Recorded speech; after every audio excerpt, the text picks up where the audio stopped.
ولقد آتينا داود وسليمان علما وقال الحمد لله الذي فضلنا على كثير من عباده المؤمنين. وورث سليمان داود وقال يا أيها الناس علمنا منطق الطير وأوتينا من كل شيء إن هذا لهو الفضل المبين. وحشر لسليمان جنوده من الجن والإنس والطير فهم يوزعون حتى إذا أتوا على واد النمل قالت نملة يا أيها النمل ادخلوا مساكنكم لا يحطمنكم سليمان وجنوده وهم لا يشعرون. فتبسم ضاحكا من قولها وقال رب أوزعني أن أشكر نعمتك التي أنعمت علي وعلى والدي وأن أعمل صالحا ترضاه وأدخلني برحمتك في عبادك الصالحين. وتفقد الطير فقال ما لي لا أرى الهدهد أم كان من الغائبين لأعذبنه عذابا شديدا أو لأذبحنه أو لياتيني بسلطان مبين. فمكث غير بعيد فقال أحطت بما لم تحط به وجئتك من سبأ بنبأ يقين. إني وجدت امرأة تملكهم وأوتيت من كل شيء ولها عرش عظيم. وجدتها وقومها يسجدون للشمس من دون الله وزين لهم الشيطان أعمالهم فصدهم عن السبيل فهم لا يهتدون. ألا يسجدوا لله الذي يخرج الخبأ في السماوات والأرض ويعلم ما يخفون وما يعلنون. الله لا إله إلا هو رب العرش العظيم. قال سننظر أصدقت أم كنت من الكاذبين. اذهب بكتابي هذا فألقه إليهم ثم تول عنهم فانظر ماذا يرجعون.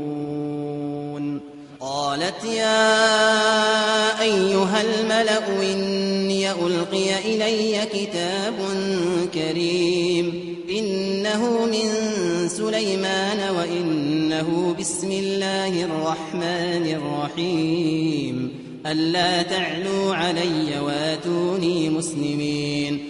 قالت يا أيها الملأ وافتوني في أمري ما كنت قاطعة أمرا حتى تشهدون.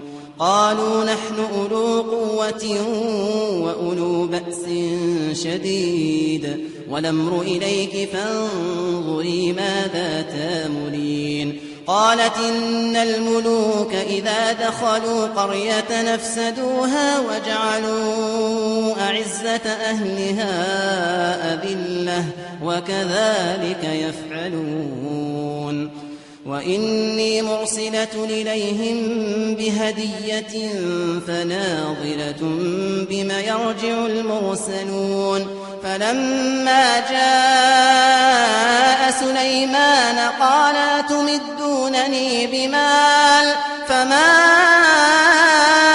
آتاني الله خير مما آتاكم بل أنتم بهديتكم تفرحون ارجع إليهم فلناتينهم بجنود لا قبل لهم بها ولنخرجنهم منها أذلة وهم صاغرون قال يا أيها الملأ أيكم ياتيني بعرشها قبل أن ياتوني مسلمين قال عفريت من الجن أنا آتيك به قبل أن تقوم من مقامك وإني عليه لقوي أمين قال الذي عنده علم من الكتاب أنا آتيك به قبل أن يرتد إليك طرفك فلما رآه مستقرا عنده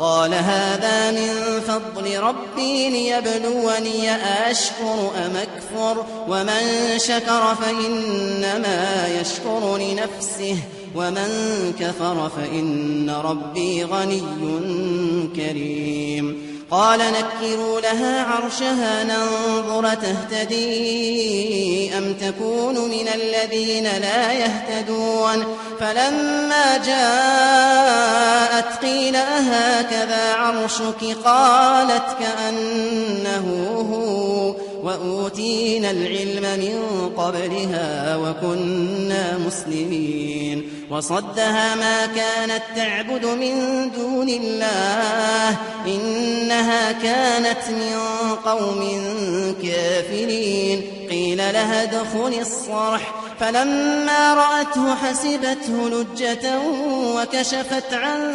ساقيها قال إنه صرح ممرد من قوارير قالت رب إني ظلمت نفسي وأسلمت مع سليمان لله رب العالمين ولقد أرسلنا إلى ثمود أخاهم صالحا نعبد الله فإذا هم فريقان يختصمون قال يا قوم لم تستعجلون بالسيئة قبل الحسنة لولا تستغفرون الله لعلكم ترحمون قالوا اطيرنا بك وبمن معك قال طائركم عند الله بل أنتم قوم تفتنون وكان في المدينة 9 رهط يفسدون في الأرض ولا يصلحون